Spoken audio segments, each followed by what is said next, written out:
এই যে কড়াইয়ে তেলে আমি উচ্ছেগুলোকে ভালো করে ভেজে নিই। উচ্ছেগুলোকে বেশ ভালো করে ভেজে নেবো। উচ্ছেগুলো ভালো করে ভাজা হয়ে গেছে, আমি তুলে নিই। তেলে আমি বড়িগুলোকে ভেজে নিই। একটু গোটা জিরে দিয়ে দিলাম। গাজরটা আলুটা সেদ্ধ করে নিয়েছিলাম, ওটা আমি এর মধ্যে দিয়ে দিলাম। এবার সব কিছু ভালো করে ভেজে নেব।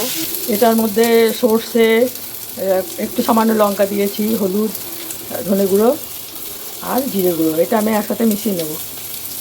এগুলো আমার ভাজা হয়ে গেছে, আমি এবার এটা তুলে নেব। একটু আদাটা দিয়ে দিলাম। আদাটা একটু ভেজে নেবো, কারণ কাঁচা গন্ধ যাতে না আসে। এই মশলাগুলো আমি এর মধ্যে দিয়ে দেবো। আসলে ঘরে অল্প মানুষ আছি আমরা, ওই জন্য কম কম রান্না হচ্ছে। আমি একটু চিনি দিয়ে দেবো, তাহলে কালারটা ভালো আসবে। উচ্ছে যখন দেখেছো তখন নিশ্চয়ই বুঝতে পেরেছো বন্ধুরা আমি কি রান্না করতে যাচ্ছি।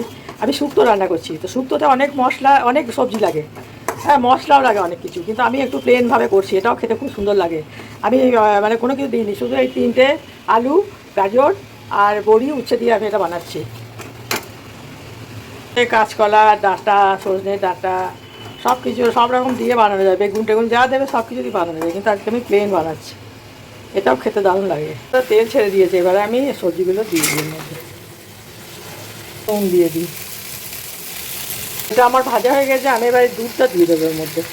আমি জল দেবো না, দুধ দিয়ে করবো। এর থেকে তরকারিটা আমি নামিয়ে রেখেছি। এর মধ্যে একটু ঘি দেবো, অল্প তরকারি তো অল্প ঘি দেবো।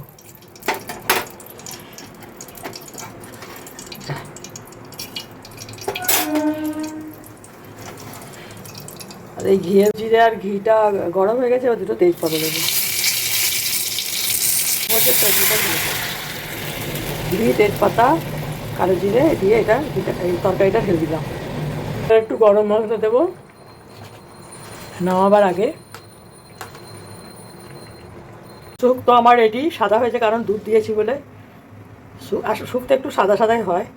তো আমার এই ভিডিওটা কেমন লাগলো এটা করে লাইক কমেন্ট করে দিও। পাশে থেকো, সব ভালো থেকো, আমি ভালো আছি। বাই।